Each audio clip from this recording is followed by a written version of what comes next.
একটা দেশ জাতি যখন থাকে, রাজনীতি যখন থাকে, তখন মানুষের রাজনীতি বা দল চয়েস করার তার স্বাধীনতা থাকে। আওয়ামী লীগ সব ধরনের মানুষ সমর্থন করে, বাস্তবতা এটা। বিএনপি করে, আমাদের দলেও কম বেশি সবাই করে, কম হোক বেশি হোক।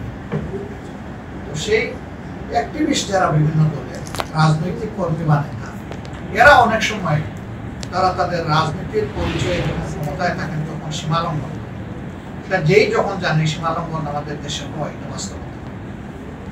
এই সীমালঙ্ঘনকারীরা অনেক সময় মানুষকে কষ্ট দেয়, মানুষের অধিকার হরণ করে, কেড়ে দেয়। এর ভিত্তিতে যদি কোনো মানুষ ক্ষুব্ধ হয়ে তার প্রবেশ করে, এটাকে ধর্মীয় রং দেওয়ার প্রশ্ন।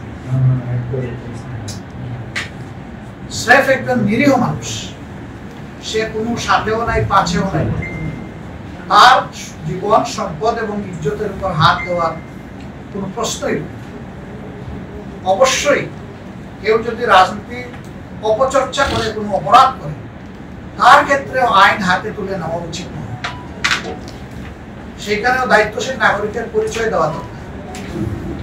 কিন্তু সকল সমাজে কিছু বিশৃঙ্খলাবাদী থাকে, তারা শৃঙ্খলা মানে না বলেই তো কোর্ট আদালতে মন যায়। এদেরকে আইনের আওতায় আনতে হয় সময়। এবারকার এই পরিবর্তনের সাথে সাথে ৪-৫টা দিন আমরা লক্ষ্য করেছি বিভিন্ন জায়গায় কিছু অস্থিরতা, এই ধরনের কিছু অপকর্ম হয়েছে।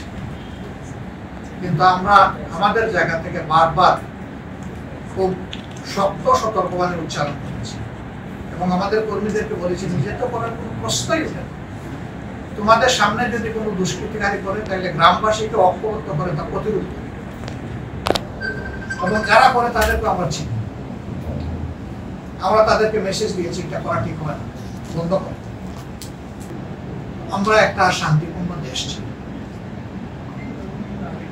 আমাদের সমাজে একটা শব্দ প্রচলিত আছে, সংখ্যালঘু সম্প্রদায়। আমরা একেবারে এটা মানি না। এই দেশে যেই জন্মগ্রহণ করবে, কোন ধর্ম সে অনুসরণ করবে, এটা তার ব্যাপার। ধর্মের ভিত্তিতে সংখ্যালঘু এবং সংখ্যাগুরু হবে কেন? সে তো এই দেশের গর্বিত নাগরিক। আমার যে রাইট আছে, আমার ওই ভাইটারও সেম রাইট আছে। তার সিটিজেন রাইট এক চুল পরিমাণ বেশি হচ্ছে। এই শব্দগুলা বিভাজন রেখা টেনে দেয়। আমরা সবাই মিলে বাংলাদেশ, এটাই আমাদের পরিচয়। এই দেশ আমাদের দেশ, এটি আমাদের জন্মভূমি, এটি আমাদের মাতৃভূমি। এর আবেগ আমরা অন্তরে লালন করি। আমরা অনুভব করেছিলাম যে আপনাদের সাথে একটু বসে আপনারা বিষয়গুলোকে কিভাবে দেখছেন, একটা সংগঠন হিসাবে আমরাই বা কি করতে পারি, আমাদের প্রতি আপনাদের প্রত্যাশা এবং পরামর্শ। আপনাদের ইতিমধ্যে কোনো কষ্ট হয়েছে, আমরা সেই কষ্ট লাঘবে কোনো ভূমিকা পালন করতে পারি কিনা, মূলত এই বিষয়গুলোর জন্যই আজকে আপনাদেরকে প্রশ্ন।